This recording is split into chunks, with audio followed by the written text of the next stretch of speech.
So I said, oh, Joseph, I just adore you. I'm sure you have an intuitive sense of what I should be doing, so just tell me what to do. And Joseph said to me, the Buddha's enlightenment solved the Buddha's problem, now you solve yours.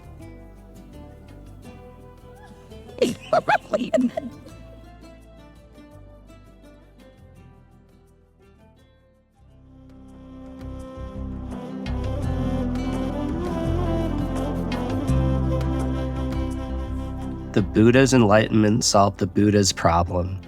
Now you solve yours. Wow. Some fierce Dharma from the, amazing Joseph Goldstein. Jack's really good friend and Dharma brother for, truly their full careers. So welcome back. This is episode 205 of Jack Kornfield's Heart Wisdom here on Ram Dass's Be Here Now Network. Truly a blessing to be with you all here once again. This episode is titled Solving Your Own Problems, and it is all about empowerment, personal understanding, spiritual awakening, and learning to trust yourself. This episode features Trudy Goodman, Jack's beloved, who I'm sure you know if you've listened to Be Here Now Network over the years or are familiar with Ram Dass's, the group of amazing teachers around him. Trudy is a Vipassana teacher and a truly vulnerable, sweet human being, I know from personal experience. And joining them is Dr. Bonnie Duran, a professor emeritus at the Schools of Social Work and Public Health at the University of Washington, and somebody who has dedicated the last 35 years of their life to helping Native American, Indigenous peoples, and peoples of color. And the reason for the coming together of this Dharma trio is to share stories of their teachers, the individuals, the Upagurus on their path who are able to spark something in their hearts and ignite that flame to help them go ever deeper into being the people that they are now, who are so centered, who are so loving, who are such in service, and who are so dedicated to sharing that same light that was given to them. And they do this in a way that is truly hilarious. I don't know if I've laughed so much in a podcast in a while. So this is a really entertaining one, and one that really shows the power of stories. Which brings me on to my last topic before we wrap up. Jack is offering a 10-hour journey of his most favorite stories that he's ever shared throughout his teaching career. This is called Transform Your Life through Jack Kornfield's Most Powerful Stories. Jack has chosen the stories that he's shared throughout the years that have brought people to a deeper intuitive sense of themselves and the universe, and has packaged them in a way that creates a true journey of being. If you sign up before September 28th, you will be able to join Jack in 2 live question and answer sessions with the student body, where you can dive a little deeper into the stories that you've been listening to and figure out what Dharma nuggets work for you and can be applied to your life in a way that helps transform you and those around you. There's something very special about the transmission of stories into the heart, and that kind of whimsy can be shared very easily with the world. So I implore you to sign up for this amazing course. You can go to jackkornfield.com into the courses section, or you can just go to this Be Here Now Network webpage or the podcast app page that you're on right now and click Transform Your Life through Jack Kornfield's Most Powerful Stories, as I've tossed that link in the show notes. So there we go, y'all. I hope you enjoy this amazing podcast with Trudy Goodman, Dr. Bonnie Duran, and Jack Kornfield as they share stories of their teachers that helped transform their lives.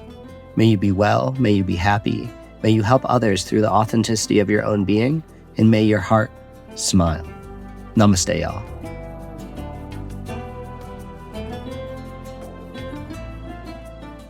I'm going to start to tell you a little bit about my Dharma story and a few of my teachers and the impact that they've had on my practice and on my life. So I first met the Dharma in 1982, almost 30 years ago now. I was a student at San Francisco State University, and I graduated from college in 1979, I think. And I had been really involved with the American Indian movement and civil rights movement on the campus. And I thought after I graduated, I was a first-generation college student. And I thought, well, I'm going to do what all the white kids do. I'm going to go to Europe after I graduate from college. So I decided to do that, but of course I didn't have any money. So I bought a one-way ticket to Europe. And I got a job over there. I was very lucky. I found a wonderful, actually, place where a lot of expatriates lived in Germany. It was a little German resort. And I lived there, and a lot of the people there were going overland to India. All of these people were going overland to India because that was really the quest back in the day. And I, missed going overland by a year because the Ayatollah Khomeini came into Iran. So rather than going overland, I actually flew over. But I had been in Europe for about 3 or 4 years when I landed in India, in New Delhi, and then flew up to Kathmandu.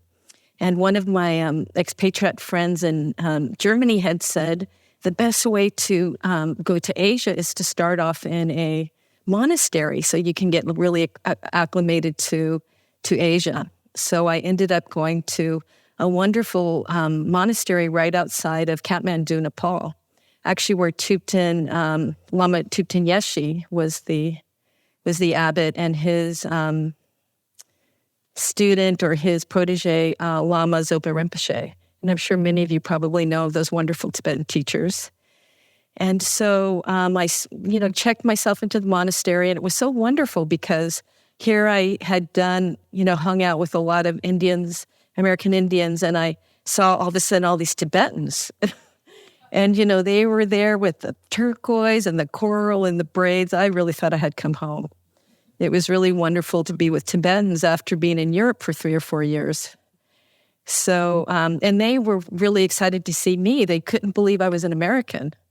So what they would do is they would dress me up in a chuba, which is a Tibetan dress, and then they would take me around to all their friends and say, okay, say something.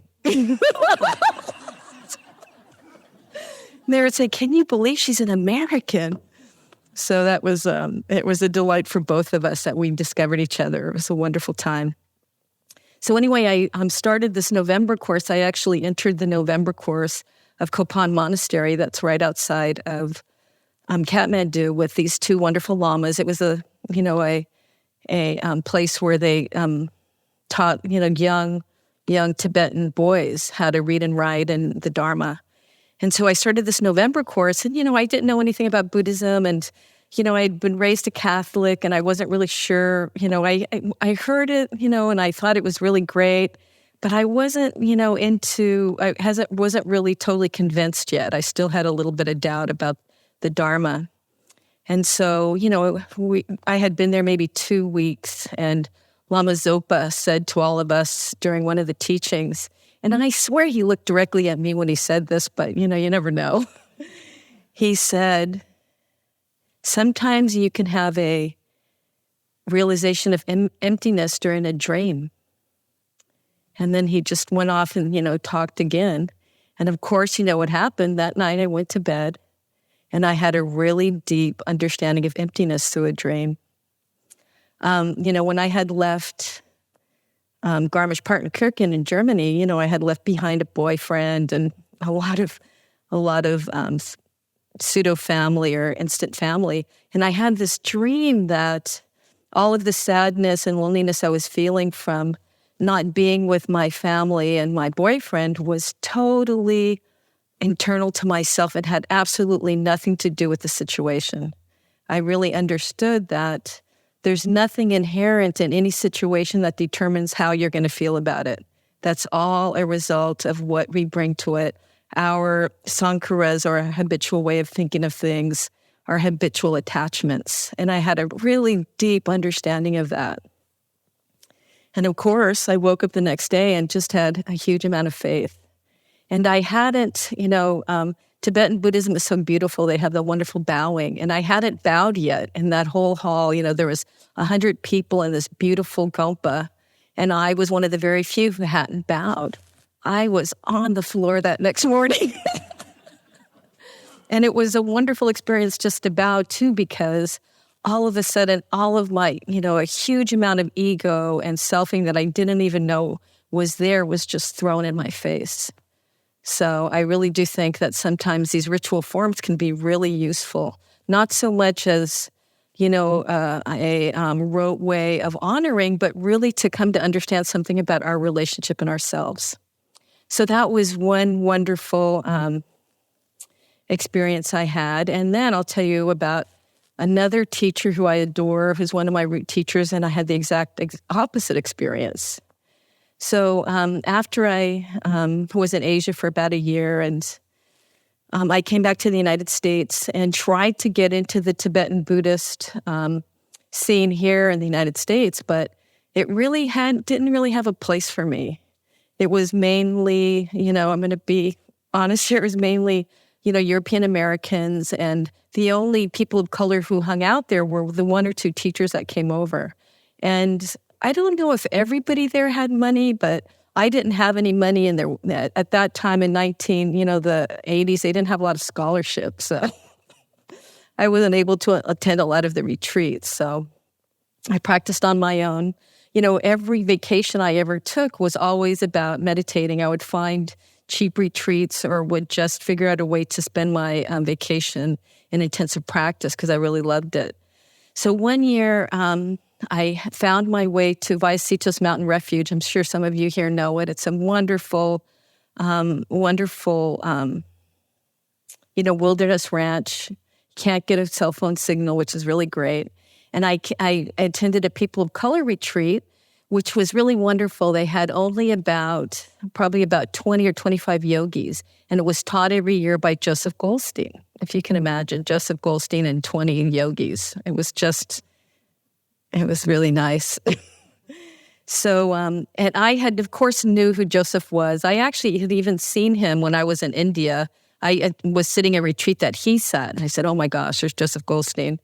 And so I was so excited to be sitting with him and to have him as a teacher. You know where this is going or what? So anyway, my first interview with him, I was so excited, and I had come out of the Tibetan tradition. And, we sat down and told him how I was doing and everything. And at the end of the interview with him, I said, and, I was used to the Tibetan tradition of guru devotion. So I said, oh, Joseph, I just adore you. I'm sure you have an intuitive sense of what I should be doing, so just tell me what to do. And Joseph said to me, the Buddha's enlightenment solved the Buddha's problem, now you solve yours.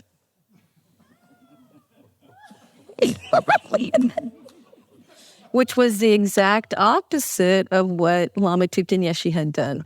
But they were both absolutely perfect teachings for me at different times of my life. So those are my two stories that I wanted to share with you. And I really, I was talking the other night about my excessive faith. And my excessive faith, I have to say, I understand it more as just a huge amount of confidence in the Dharma. I have no doubt that the only way that I'm going to solve any of my problems is really through the Dharma and through awakening wisdom. So that's where my big confidence and my big faith is.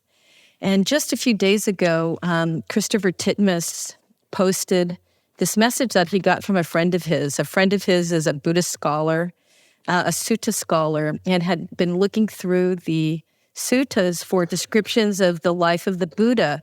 What was the Buddha's life really like? What was he like as a person? He's our ultimate teacher, right? He's our root teacher, the Buddha. So this guy named Stephen Karpik wrote this email to Christopher Titmuss and telling him about what the real life of the real Gautama Buddha was like. And this is what he said. Stefan wrote to Christopher Titmuss and said, I have a sense of a person who had backaches and wanted Ananda to teach for him, made a teaching mistake on the foulness of the body, causing his monks to commit suicide, could not be bothered with fractious monks, was a great walker, loved hanging out in nature, was a superb debater, had a brilliant sense of humor, was about the earliest satirist, didn't want the bother of teaching, and then overreached himself by trying to impress the first person he saw after enlightenment, and he failed. Survived a mafia-style hit organized by his cousin, was consulted by kings and politicians and mediated in war, and was expected to be a psychotherapist, community leader, as well as a spiritual teacher. So that was our beloved root teacher who was not a holier-than-thou type of teacher. In a way, when I listen to you, Bonnie, another language for what, at least what I hear, or a language for what I hear in the stories and teachers that you spoke of is empowerment. That something in this mysterious process of teacher-student, both in Dharma and in other ways, yes, can be teaching or talking about or demonstrating, but in its most fundamental movement, it is an empowerment of someone else to find their own understanding like yours. Not identical, but in that same terrain. And over the course of these weeks, as we've talked about the factors of enlightenment and the spiritual faculties and the Brahma Viharas, when you first read them, they're lists. You know, the Buddha was a list maker, along with backaches and having Ananda teach for him and so forth. And they seem like good, psychological list descriptions. But in fact, as you have practiced, and I've seen it in the people that I've talked to, you begin to inhabit and feel and experience and become empowered in yourself to know, oh, this is calm, this is faith, this is concentration, this is equanimity, this is compassion. And these qualities grow in you. And this becomes the environment, the holding environment for them to awaken in you.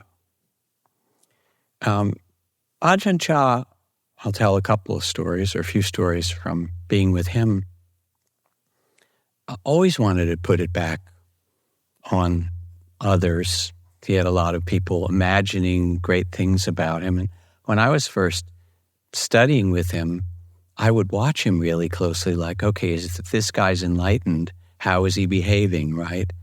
And he would sit there and wipe his nose with his robe sometime, and I go, that doesn't look so enlightened, or pick. And then I think, was he being mindful when he did that? Is he mindful all the time, Because I was very young and kind of mindful all the time must be what enlightenment is, or he'd pick at his toes, or he'd say something offhand. And then one day I was asking for some teachings from him, and he told me some things, and a while later he told me something else that was completely different and inconsistent. And I got really frustrated. And I came to him because I was frustrated, and you told me to do this, but then you told me to do that, and I don't know what to do, And I said, I've been watching, and I have to say it, you don't seem that enlightened to me. It was that's just...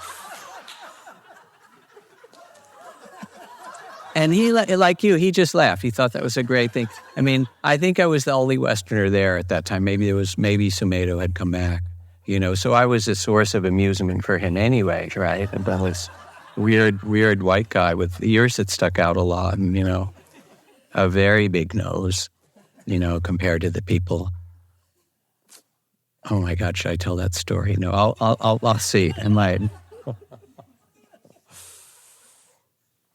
Just trying to find out if this is right speech or not. All right, I'll go on. Anyway, so he was really inconsistent, and I said, I'm looking for how to behave and how to act and what enlightenment looks like. And you don't seem so enlightened to me, in certain moments anyway. And he said, great. And I said, what do you mean great? I was really frustrated. I was ready to leave. What do you mean that's good? He said, well, because if I fit your model, your idea, your ideal of enlightenment, you would actually think that it could be found out here. And it can't be. It's not out here. Which is to say, it's also not a matter of imitation. Nobody's ever been like you before. And so he went further. He said, as far as inconsistency goes, he said, there's a path that I know well, and I see other people walking down it, and sometimes they're about to fall on the ditch on the right-hand side, and I shout out, hey, go to the left, and then that person wanders around for a while. They're about to fall off in the ditch and go some little sidetrack on the left, and I yell, hey, go to the right. He said, that's all I do in my teaching. I point them back to where they are, not where they're wandering to in some way. It's not about consistency. It's about coming to be in the reality of your own experience in the present. So he constantly both pointed us back to our own experience, and there's a way in which he demonstrated in a way. His wisdom was very simple. He'd come up to people, especially if you were having a hard time. He'd say, are you suffering? And either you'd say no, and he'd say, great, I hope you enjoy the day, right? Or you'd say yes, and he'd say, oh, must be attached, and kind of smile and walk off. And he didn't see it. It wasn't like judgment that it was a bad thing or a good thing or something. He was just, that's how it is, If you're suffering, you must be attached, and he'd smile. And he was obviously in a different place, So anyway, there was a nun, a Westerner, who came to practice with Ajahn Chah. And she was quite charismatic. She was one of the first Western women to become a Thai-style nun in the forest monastery that they'd created for Westerners. And she was there for about 5 years, and a number of other women had come to practice there as well, but she was the most charismatic of them and the most senior. And then one day she said, I'm leaving, and she just left.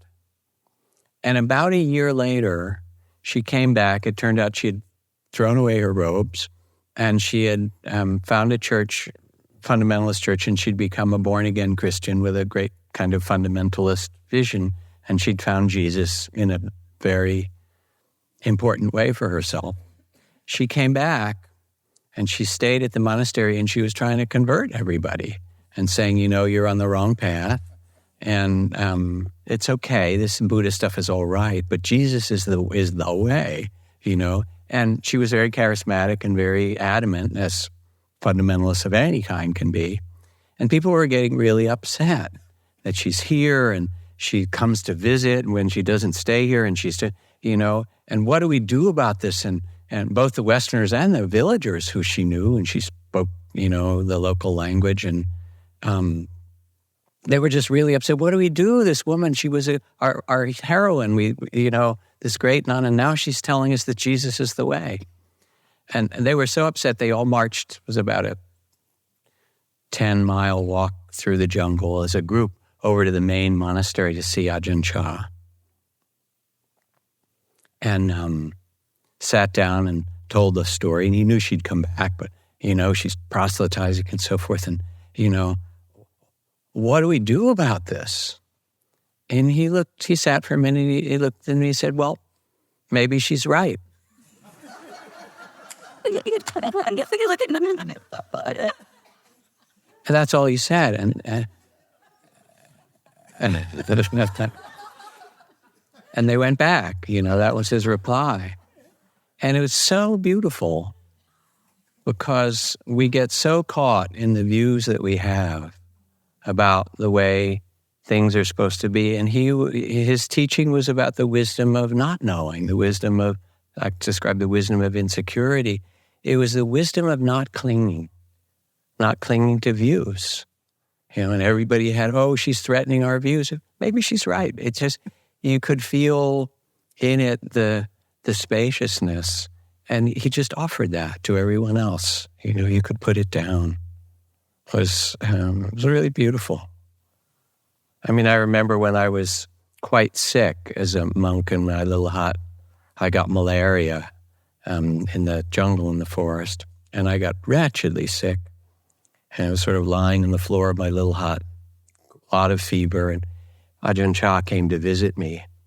And the Lao language is a very kind of simple farmer language, mostly. The sentences are short and it's kind of straightforward. And culturally, it's a beautiful language.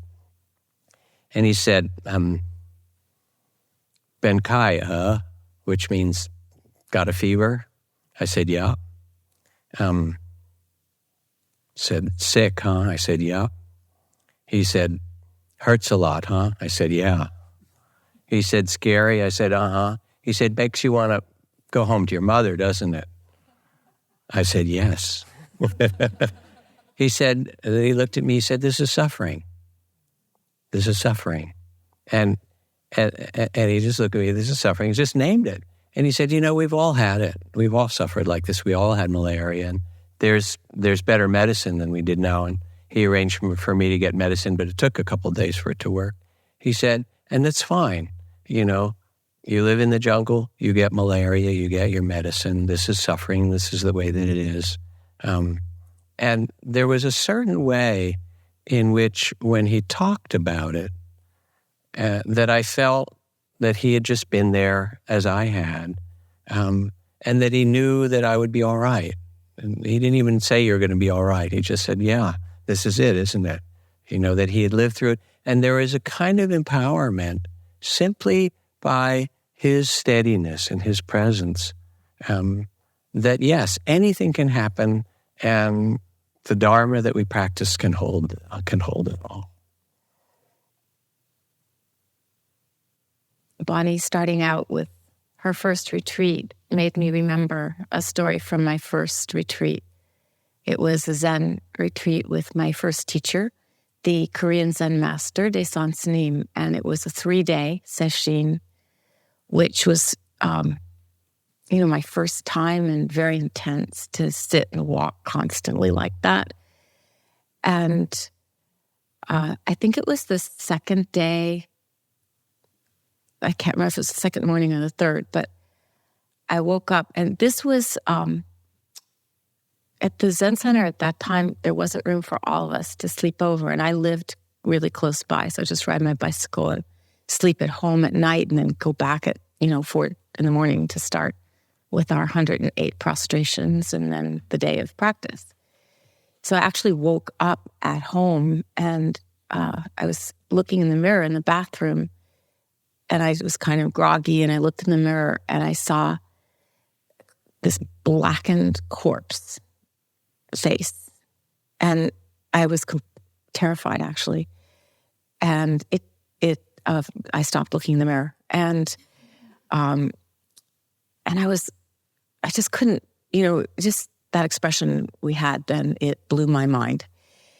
And I was really eager to speak to him. We had a meeting each day, and I went in for my meeting, and you do your 3 prostrations, and then you sit down, and blurting, look, this is what happened. I woke up in the morning, I looked in the mirror, and I saw it, and I looked like a corpse, and it was really scary, and what does this mean? And he just burst out laughing, which was a little bit not the response I had expected. I felt puzzled and perhaps slightly that he hadn't gotten it, how important and serious this was.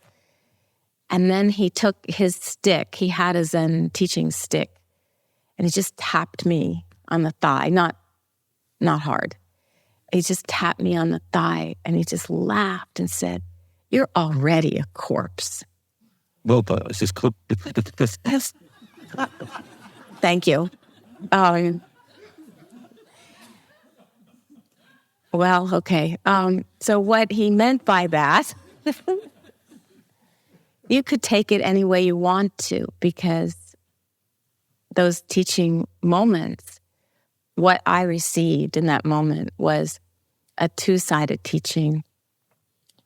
One that by sitting and getting so caught up in my mind and this story and describing the experience, I wasn't even with him. I wasn't present at all with him. in that moment. So that was not an alive moment together. I was just and the other thing I understood was he was also laughing because, yes, this is the way it is. Just by virtue of having this body, that's where it's headed. And I had a glimpse of that. And then the next story that I wanted to share with you was another story, but very different, around the end of life.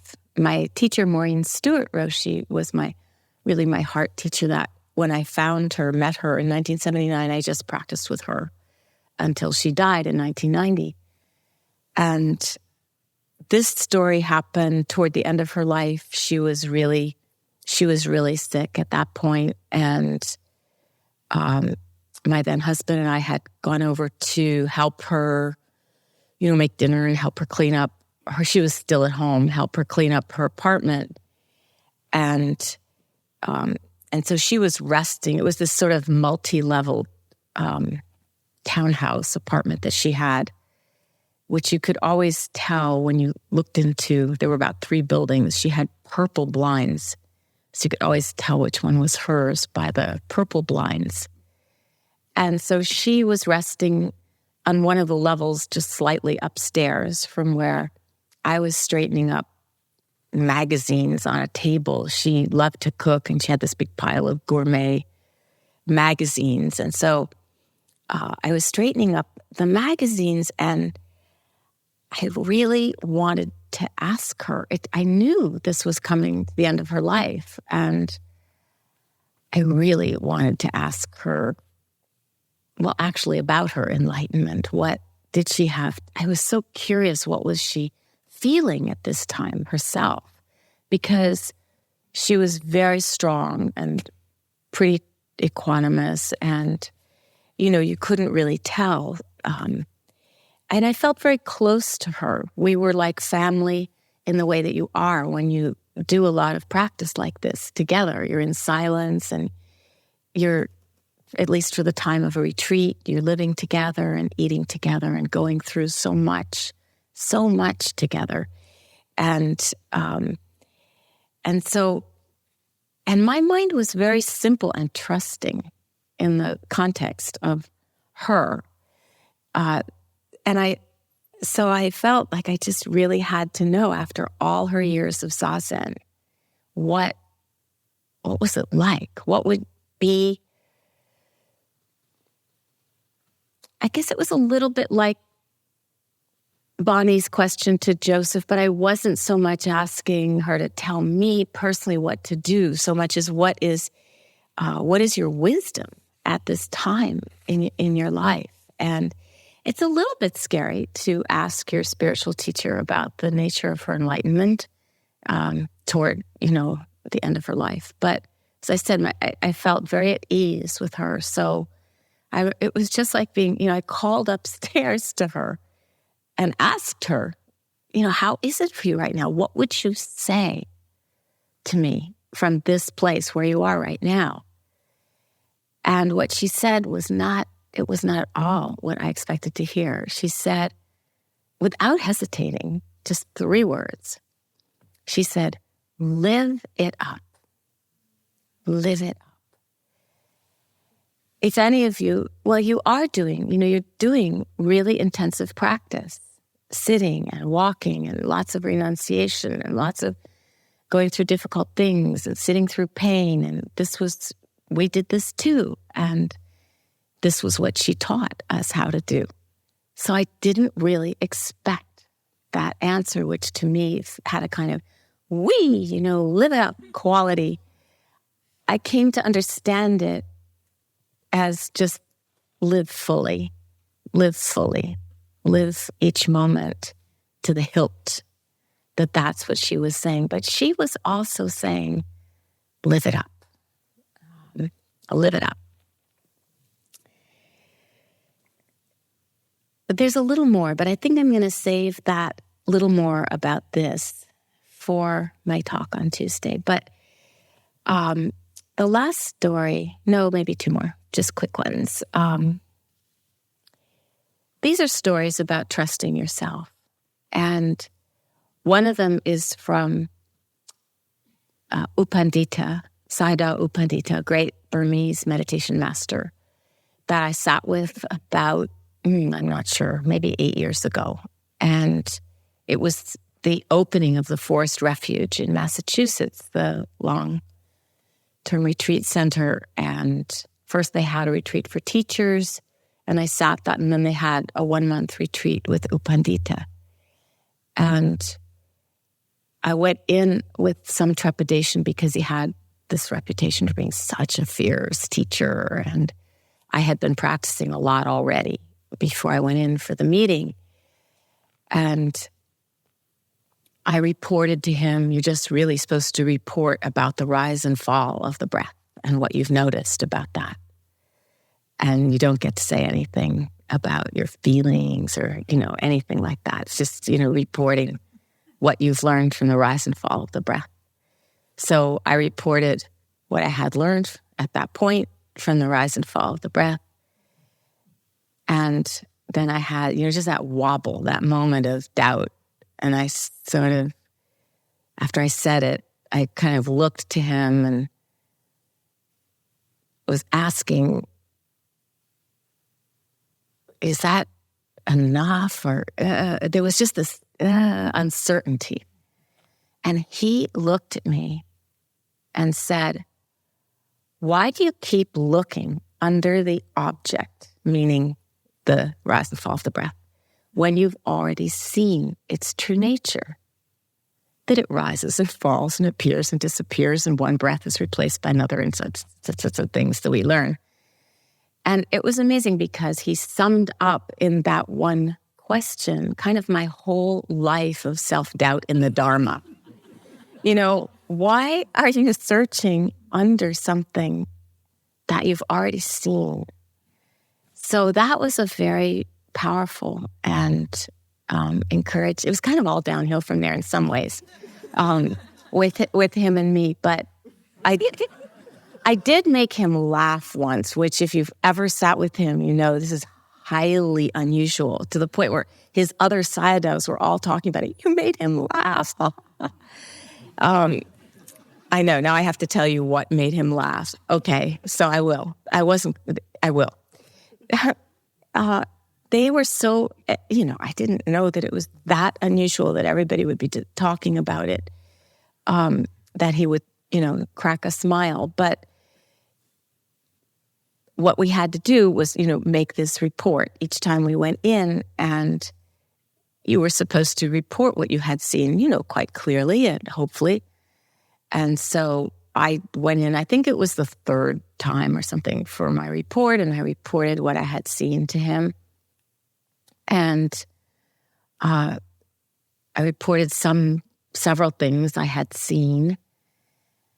And it was kind of like Ajahn Chah. He sort of looked at me quizzically, like, aren't you suffering, or isn't, and I said to him, I just sort of blurted out, listen, I'm obviously choosing the absolutely best experiences that I have to tell you about. And what in the world? When you're going to go report your schleppy, mindless moment of wishing you could have dinner, and no, you're going to tell him anyway. So that made him laugh. And he said, that was very honest. Which kind of makes you wonder, what is everybody else telling him, right? And actually in that tradition, you can hear, the way it's set up is you can hear the person who comes, who's meeting. Anyway, it's not so helpful to hear people's meetings. You might think, when you're sitting out there waiting for your meeting, kind of craning, can I catch a little bit of wisdom? It's actually not so helpful to hear other people's meetings, especially if the person who goes before you has a lot more experience than you've had with that tradition. And the last story is just a very simple story of my teacher, Koban Chino Roshi. And He didn't really call himself Roshi. He called himself Kobun Chino Otagawa. Otagawa was his family name, and Chino was his master's name. And this was also the first retreat that I sat with Kobun. It was a week, 7 days, sesshin. And you got one meeting with the teacher during the week. And he asked me a question when I came in.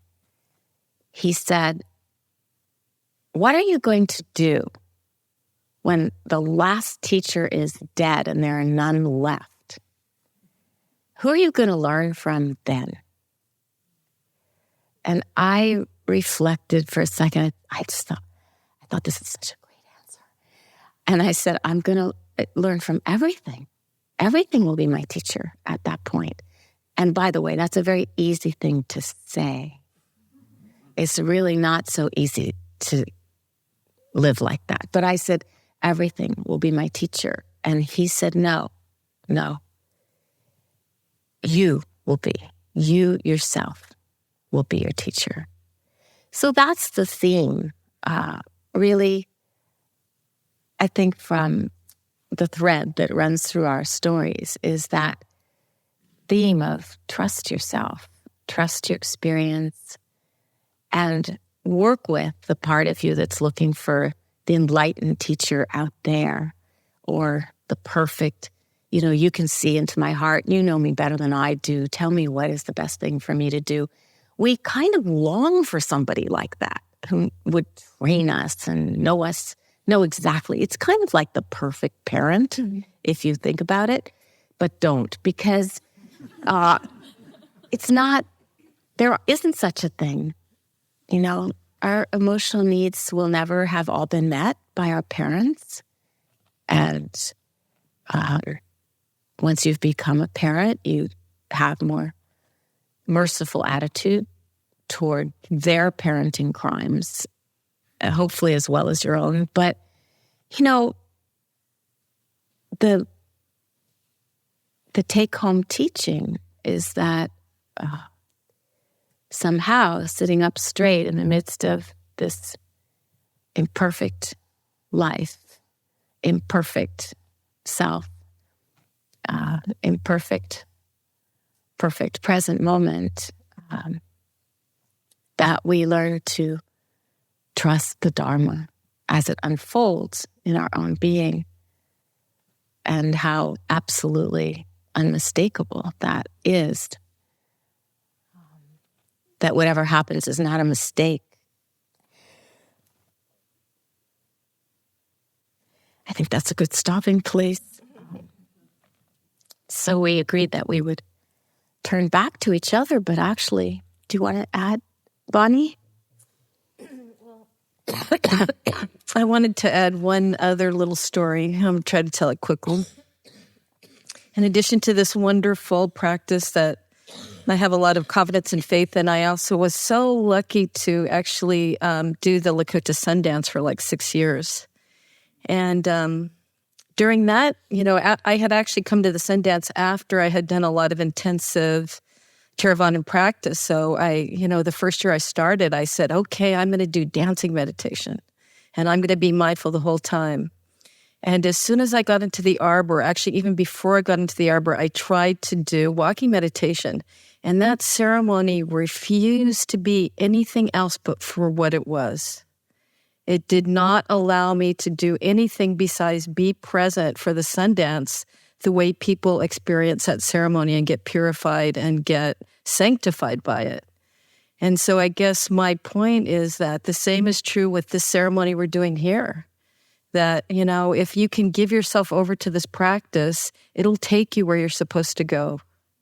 So that's my 2 cents about that.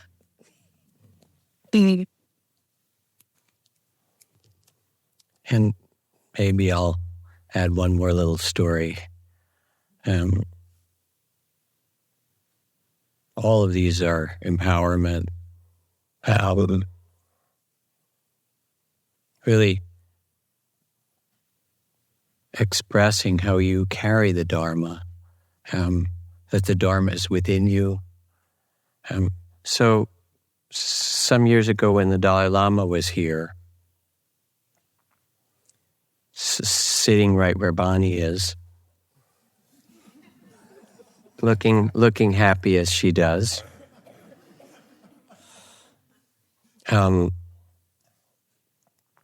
We had a big meeting of Buddhist teachers from around the West for a number of days. And because the Dalai Lama is a head of state, even though it's in exile, and such a significant figure, when he comes to the U.S., he gets a Secret Service detail to protect him. And they sent a lot of Secret Service. There was, 40 Secret Service here or something like that. And they were having a good time. Mostly there are these like buff young guys and young women who are, they're very agile and attentive and whatever. And a bunch of them, when they first came, they said, so where can we rent horses around here? They decided they were going to guard the Dalai Lama by riding horses all around there. They're having a good time, right? And the people watching people come in and out. But they were doing their job. And then they would escort him to this big house nearby where he stayed and come back here, and he stayed here, some he stayed there, and so forth. And when the event ended after a number of days, and the Dalai Lama was about to go off to the next teaching that he had to do, and we also had a whole group of 400 or 500 Tibetans from the Bay Area come and be with the Dalai Lama here. It was very beautiful. Anyway, before he left, the head Secret Service woman and some of the other kind of team leaders asked the Dalai Lama if they could have their picture taken with him. And of course, he's always amenable to that. Oh, don't you want to take my picture? Come on here, and he'll hold their hands and everybody. And so here there were, like 30, 40 of them all. And I was there and I started to talk to a couple of the ones who'd been doing this for a long time. And they said, he's different. I said, what do you mean he's different? They said, we have guarded prime ministers and queens and kings and, presidents and so forth. All these people that are considered the most special personages, dignitaries to visit America. But the Dalai Lama's different. And I said, how is he different? And they were all smiling, grinning, being with him. They said, because he treats us as if we're special. And that's the difference, And then you saw him like holding hands with different ones and getting their picture. They take their little phone out and, I want my picture with holding hands with the Dalai Lama. That he treats us as if we're special. And it was such a beautiful thing to see. Yeah, prime ministers, kings, whatever, queens. But this is different.